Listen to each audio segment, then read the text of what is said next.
She was only 27, yet she had climbed to heights that most people only dreamed of. A visionary entrepreneur, a brilliant mind, and the only daughter of a late business tycoon. Her father had built an empire, and when he passed, she carried it forward with poise, with power, with purpose. To many, she was a symbol of strength. To the media, a mystery. To men, an unreachable star. And yet, beneath the layers of grace and accomplishment, loneliness lingered, quiet, invisible, and constant. She had learned long ago that wealth attracted admiration but rarely sincerity. The laughter around her was polite, the smiles often rehearsed. Every friendship seemed fragile, and love felt like a fairy tale reserved for other people. Until the day she met Henry. He came into her world not through boardrooms or social events, but through something simple, a charity fundraiser she sponsored for underprivileged families. Linda remembered that day vividly. The faint scent of rain in the air, the bustle of people, the soft hum of music in the background. She'd been walking through the event hall when her eyes caught him.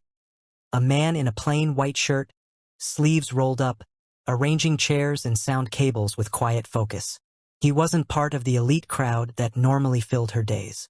There was something ordinary about him, yet disarmingly calm. Their first conversation was brief. "You shouldn't be lifting that," he had said with a polite smile as she tried to move a box of supplies. She laughed. "I can handle it." "Of course," he replied, still smiling. "But maybe let someone else handle it for once." That tone, neither intimidated nor flirtatious, caught her attention. When he spoke to her, it wasn't as a billionaire, not as a symbol of status, but as a person. Later that evening, when the crowd thinned and the lights dimmed, he walked up to her again. "I know who you are," he said, not in awe but in understanding. "You've built something remarkable, but you should rest too.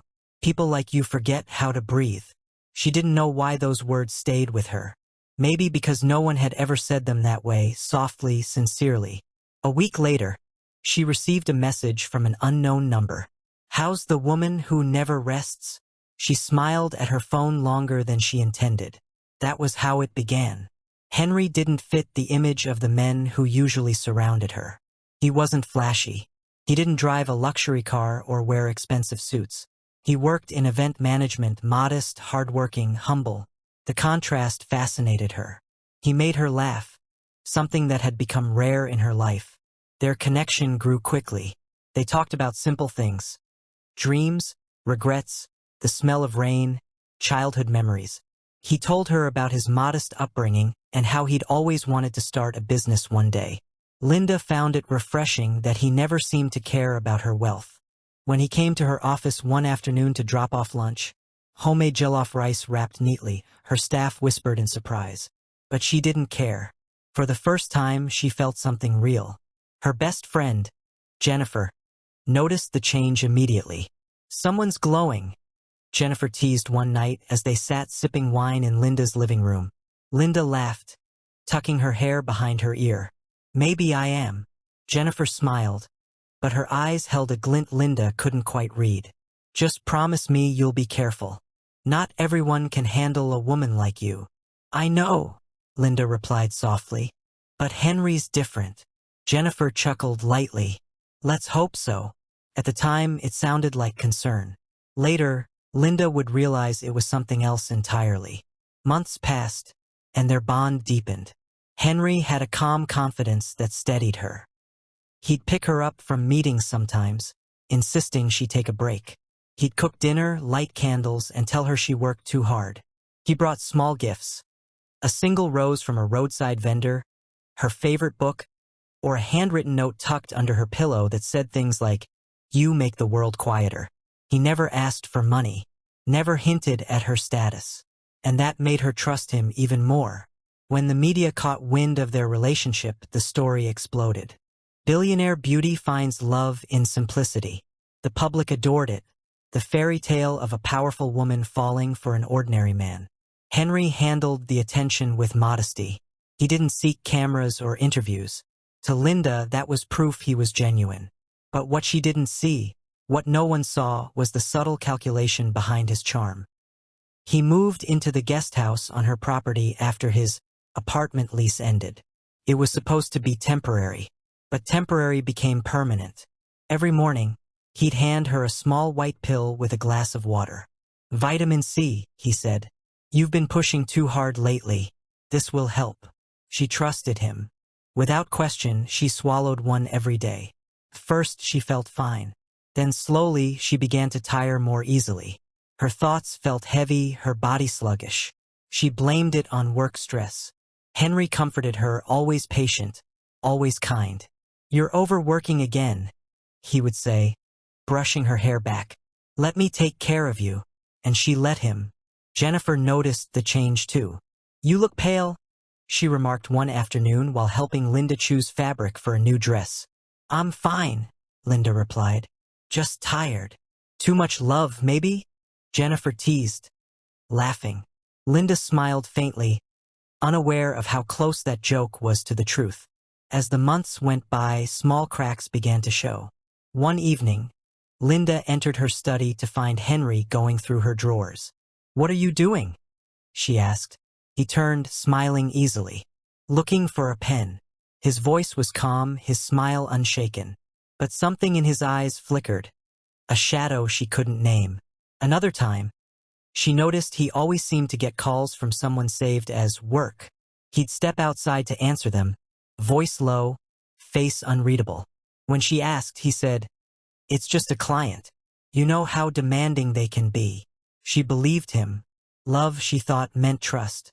One evening, Henry took her to a quiet garden filled with fairy lights. The air was still, the night scented with jasmine. He knelt before her, a small box in his hand. Linda gasped as the diamond caught the light. "Linda," he said, his voice soft and sure, "will you marry me?" For a moment, she forgot everything. The doubts, the whispers, the exhaustion. All she saw was the man she loved, promising forever. "Yes," she whispered. The applause of a few hidden friends echoed faintly, but all she heard was her heartbeat. The engagement made headlines instantly. Social media overflowed with admiration. The billionaire bride and the common man. Jennifer was the loudest in her excitement. She hugged Linda tightly the next morning. "I'm so happy for you," she said. "You deserve this." Her words were warm, but her smile was strangely restrained. From that moment, the wedding planning consumed everything. Jennifer became Linda's maid of honor. She took charge of details, decorations, music, guest lists, working closely with Henry. Sometimes Linda would walk into a room to find the two of them laughing quietly over something. She'd smile, thinking how wonderful it was that her best friend and fiancé got along so well. But sometimes, their laughter stopped too quickly when she entered. She brushed it off. "They're just tired," she told herself. Everyone's stressed with the wedding. But the unease lingered. The weeks after the proposal passed in a blur of silk fabrics, floral samples, and endless lists. Every morning Linda woke to the soft chime of messages. Suppliers, reporters, friends. She smiled through it all, though inside she felt a quiet fatigue she couldn't explain. Henry insisted she take the small white tablets every morning. "You forget your vitamins again," he'd tease, placing one beside her glass of water. His concern felt genuine. She never questioned it. But the faint fog in her thoughts grew heavier. Some days she would pause mid-sentence during meetings, losing track of what she'd been saying. "You're exhausted," Henry said whenever she mentioned it. "It's normal. Planning a wedding this big would drain anyone." He would pull her into his arms, and for a moment, the doubts would dissolve. Still, something in her body seemed to whisper otherwise. Jennifer became a constant presence in the house. She moved through rooms with the practiced ease of someone who belonged there, discussing flower arrangements with Henry, laughing softly in corners, sipping wine while Linda worked through calls. Sometimes Linda would look up from her laptop and find the two of them speaking in low tones. When she entered, their conversation would shift.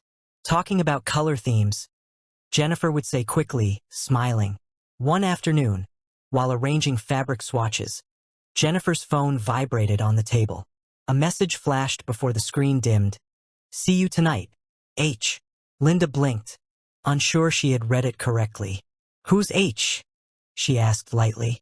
Jennifer's smile never faltered. A decorator. He's helping me source candles for the reception. Oh. The explanation was simple, too simple, yet Linda let it go. Days crept closer to the wedding. The media called it the union of grace and simplicity. Commentators praised Henry's humility, admired Linda's choice to marry for love, not class. Linda wanted to believe them, but at night, when she lay awake listening to Henry's breathing beside her, unease fluttered in her chest like a trapped bird. She started writing small notes in a leather-bound journal. Strange dream again. Felt dizzy after breakfast. Jennifer canceled dinner, said she was tired. The act of writing steadied her, though she didn't yet understand why she needed to keep record at all. One morning she woke earlier than usual and found Henry already in the kitchen, stirring something into a glass of juice. When he noticed her, he startled slightly before smiling. "Morning," he said. "Just your vitamin." She hesitated. The liquid in the glass shimmered faintly under the light. "Thanks," she murmured, taking it from him. The chill of the glass met her fingers like a warning, but she drank anyway. Later at work, her assistant remarked, "Ma'am, you look pale. Should I call the doctor?" "No need," Linda said quickly. "I'm fine." But she wasn't sure anymore. That evening, Jennifer stopped by again. She was radiant, wearing a new dress Linda hadn't seen before. "Big day's almost here," she said, handing over a bridal catalog. They spent the evening flipping through pages. Jennifer hummed a soft tune under her breath, her laughter easy, her words tender. Yet there was a faint tension in her gestures, a restlessness that made Linda's stomach tighten. As Jennifer left, she turned at the doorway. "You're lucky, you know. Henry really loves you." Linda smiled faintly. "I know."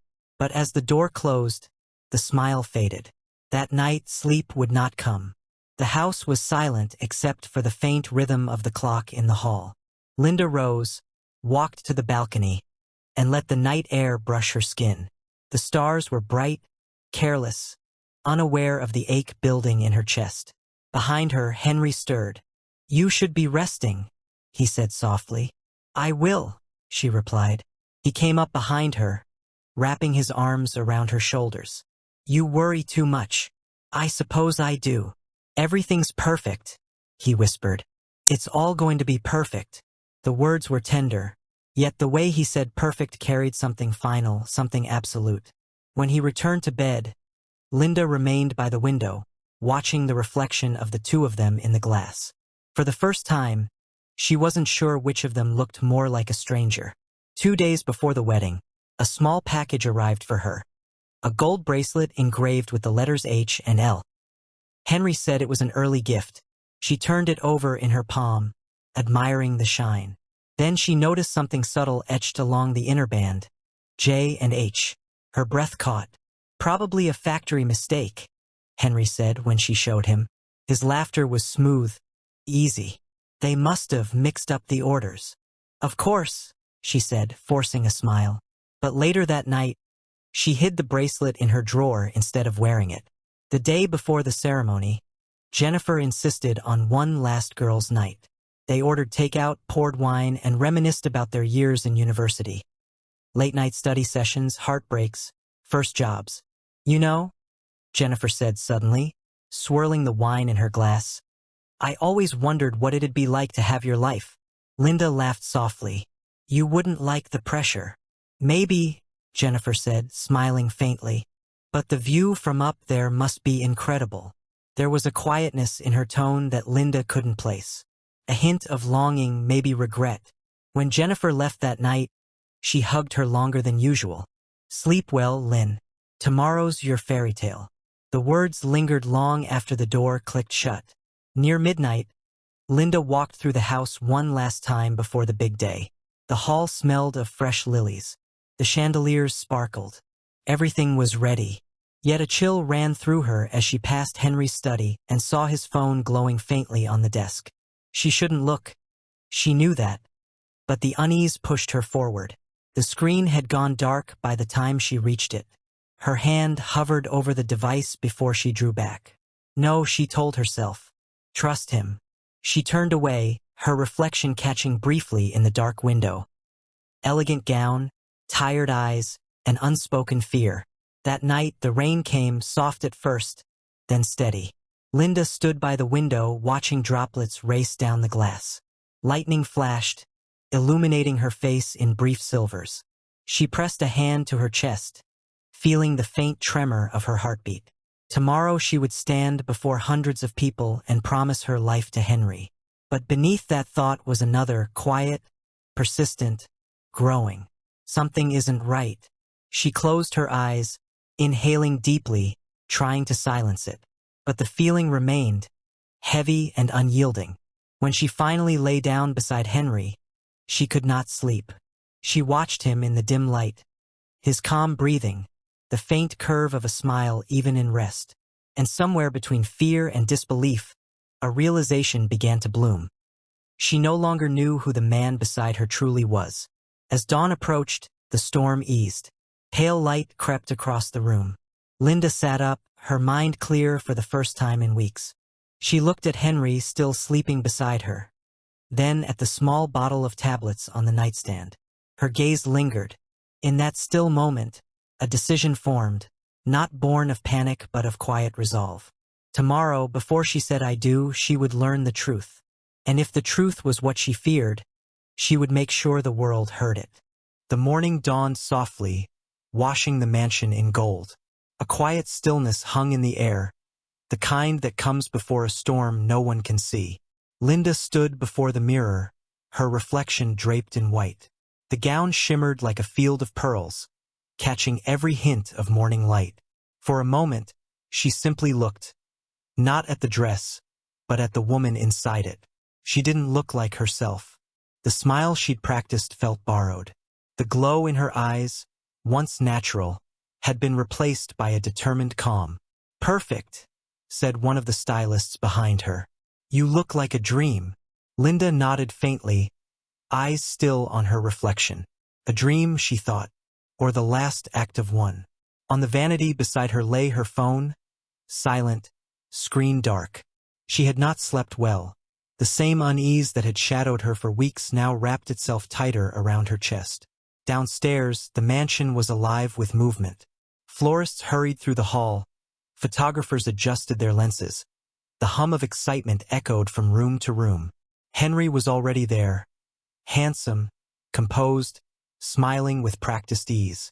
Cameras followed him, capturing the perfect image of a groom deeply in love.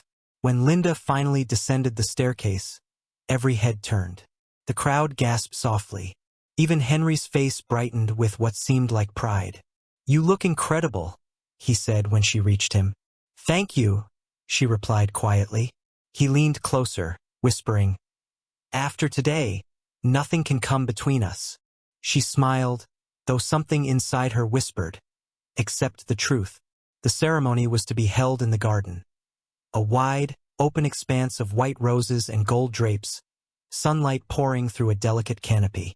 Rows of guests shimmered in pastel colors. As the officiant spoke, Linda's eyes occasionally drifted across the sea of faces. Friends, reporters, business associates. And there, near the front, sat Jennifer. Flawless in a champagne gown, her smile radiant. For a heartbeat, their eyes met. Jennifer raised her hand slightly, waving as if to say, I'm proud of you. Linda smiled back. It was the last time she would look at her as a friend. Midway through the ceremony, during a brief intermission before the vows, Linda stepped aside to fix her veil. Her phone buzzed on the nearby table, a sound that shouldn't have stood out, but did. She picked it up absently, thinking it was her assistant confirming the evening reception. The screen lit up. Incoming call, Henry. Her brows furrowed. Henry was only a few feet away, speaking with the officiant. Why would he be calling her? Confused, she answered and pressed the phone slightly to her ear. First, there was silence. Then, a faint voice, muffled, familiar. It was Jennifer. Are you sure she took it? Henry's voice followed, calm, certain. She never questions it. By tonight, she'll be gone. No one will suspect a thing. Linda froze. The bouquet in her hand trembled. The sounds of laughter and music outside faded into nothing.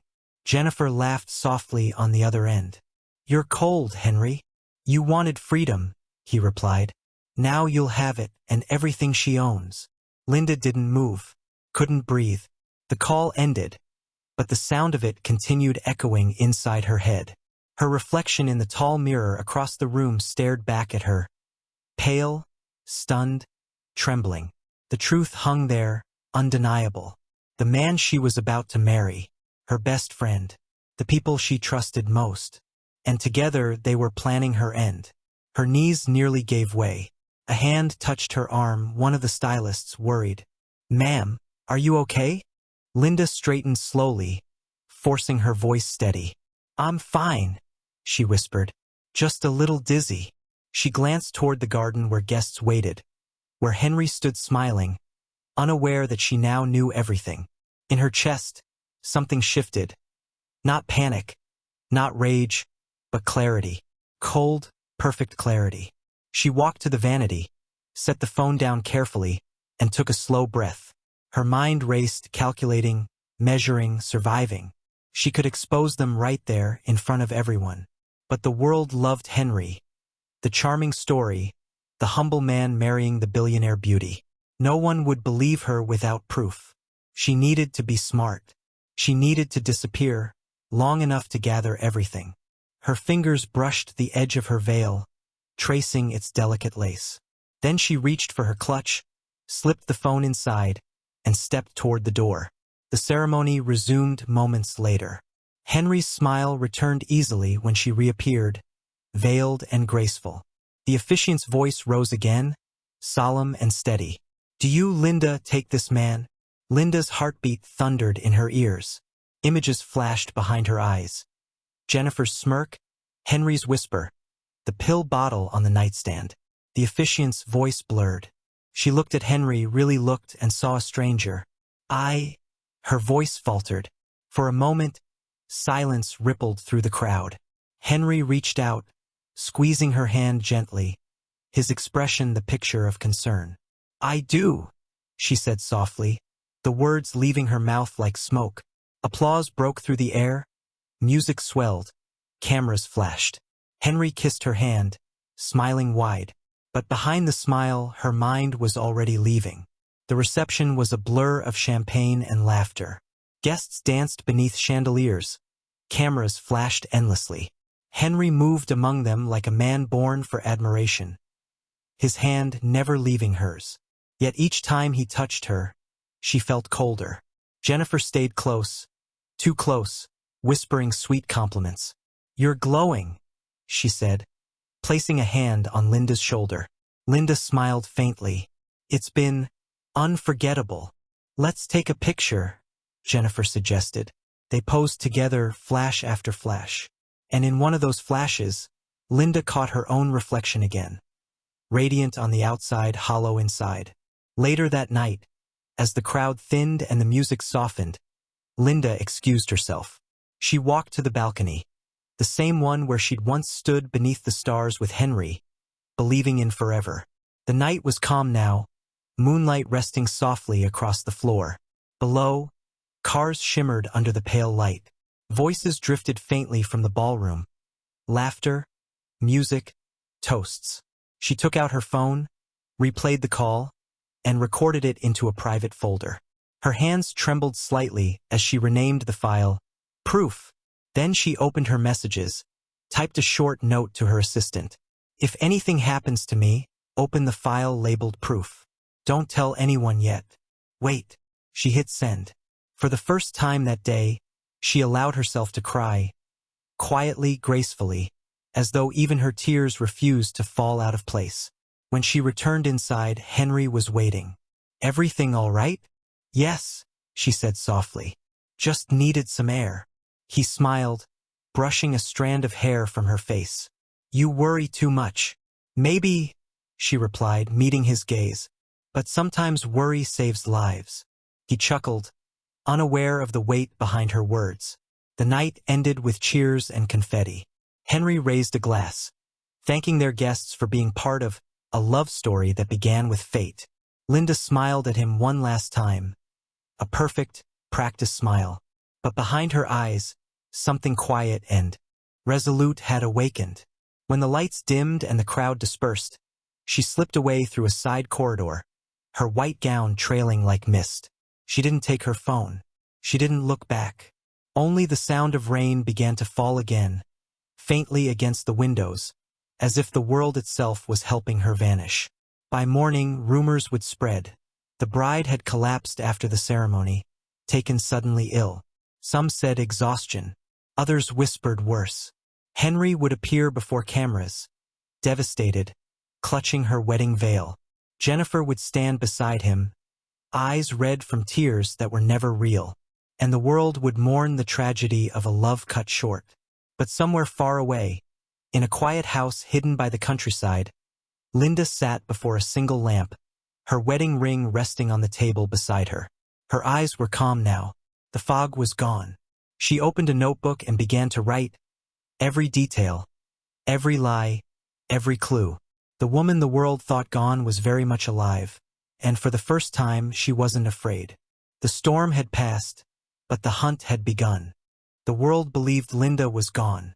For weeks, newspapers, blogs, and online gossip buzzed with shock. Billionaire bride collapses on wedding day, the headlines screamed. Tributes poured in from people who barely knew her. Her company's stock wavered, charities lit candles, and Henry, her grieving husband, played the part of the heartbroken widower so perfectly that even angels would have wept for him. But Linda wasn't dead. She was watching, from a quiet rented house far away from everything she once owned. She sat before a small television, sipping warm tea while her own face flashed across the screen. "Mr. Henry appears devastated," the news anchor said. "He vows to continue his late wife's charity work in her honor." Linda smiled faintly. The irony was almost artful.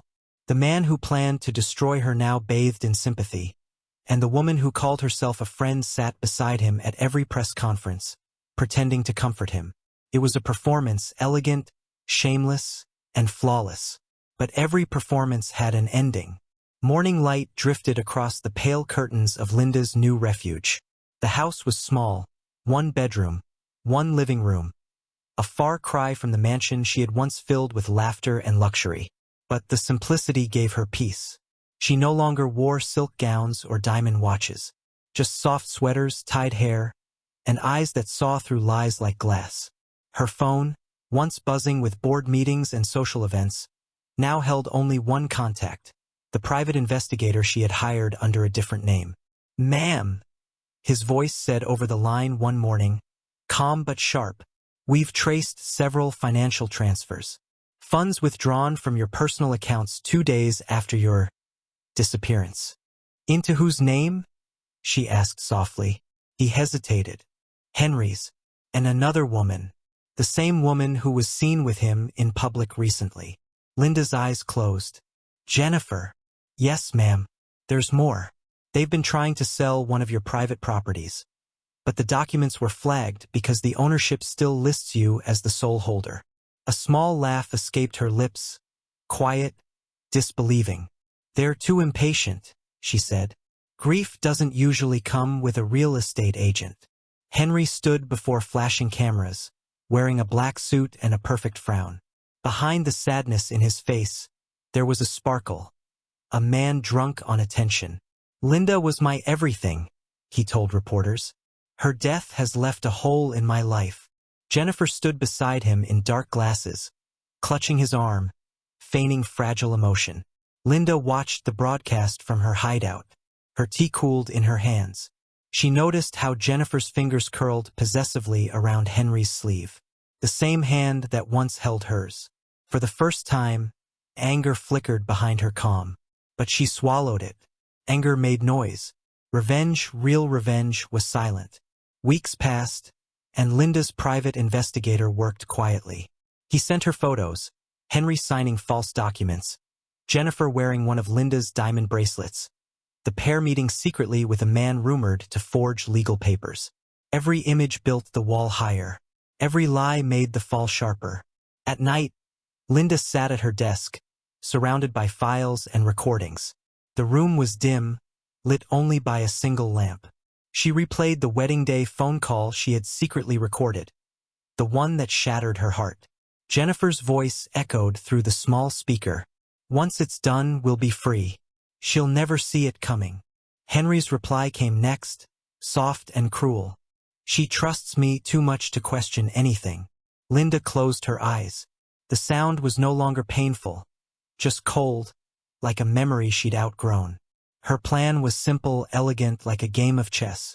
She would not confront Henry or Jennifer in private. They lived for appearances, so their fall would come in the same light they craved. Through her investigator, Linda reached out to her company's board.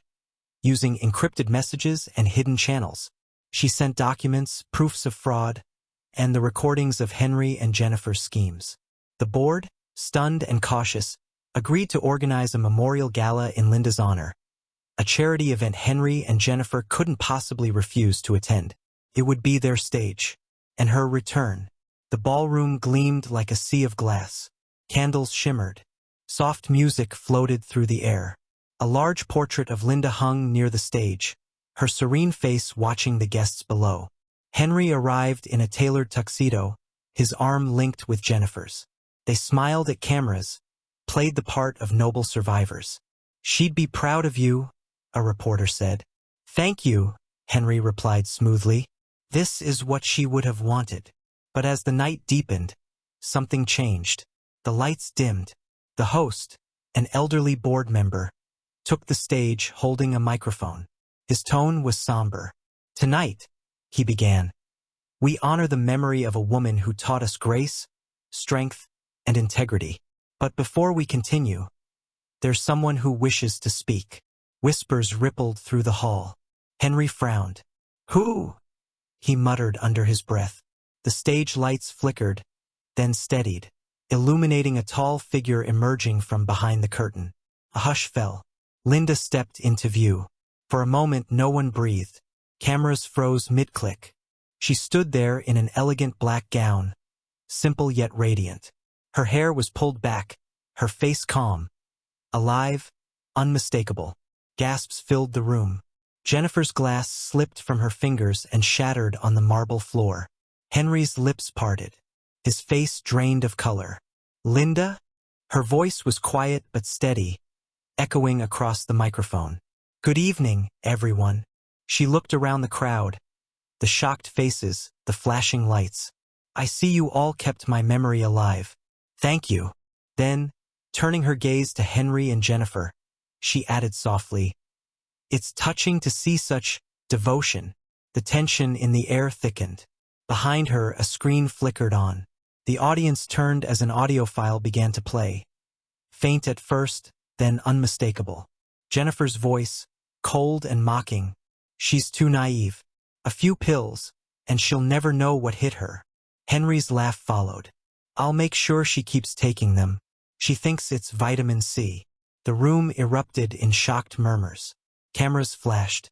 Henry stepped forward, panic replacing charm. "That's not real. It's been edited." Linda raised a hand. The room silenced instantly. "It's very real," she said quietly.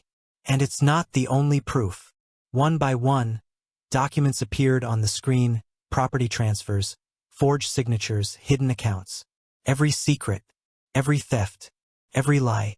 Henry turned pale. Jennifer's eyes darted wildly, seeking escape.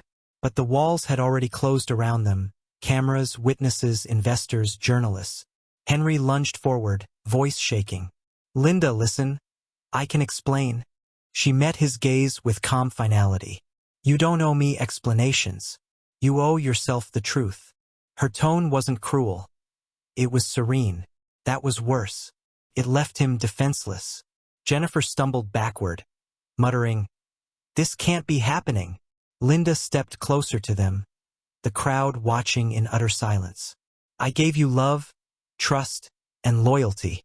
You gave me betrayal dressed as affection. But here's the difference." Her voice softened.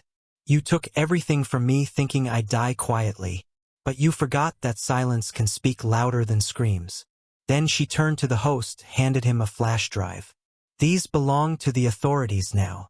By morning, the news had exploded. Linda returns. Betrayal exposed at charity gala. Henry's face plastered across every headline. Jennifer's name dragged through social media storms. They had wanted fame. They got it. Just not the kind they planned for. Linda sat in her garden, watching the sunrise. The sky glowed soft gold, painting her skin in warmth. Her lawyer had called to say the police were handling everything, that justice was inevitable. But she didn't smile in triumph. There was no victory in betrayal, only lessons in disguise. She had loved deeply, trusted fully, and fallen quietly. Now she had risen, not in anger, but in peace.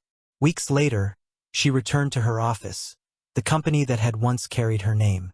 The staff stood when she entered, their applause quiet but heartfelt. She nodded gently. Let's get back to work. In her private office, she opened the curtains wide. The sunlight spilled across the room, touching every corner that had once felt dark.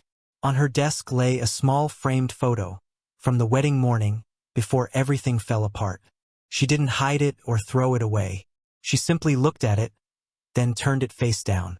Her reflection in the glass window looked serene, almost reborn. As she stepped toward the door, her phone buzzed. A message from her lawyer. It's done. They've confessed. She stared at the words for a long moment, then switched off the phone. Outside, the wind carried the scent of rain and renewal. Linda walked forward, head high, shoulders straight, her steps soft but certain. She didn't need to look back. She had already won. Not by shouting, not by breaking, but by letting truth do what revenge never could.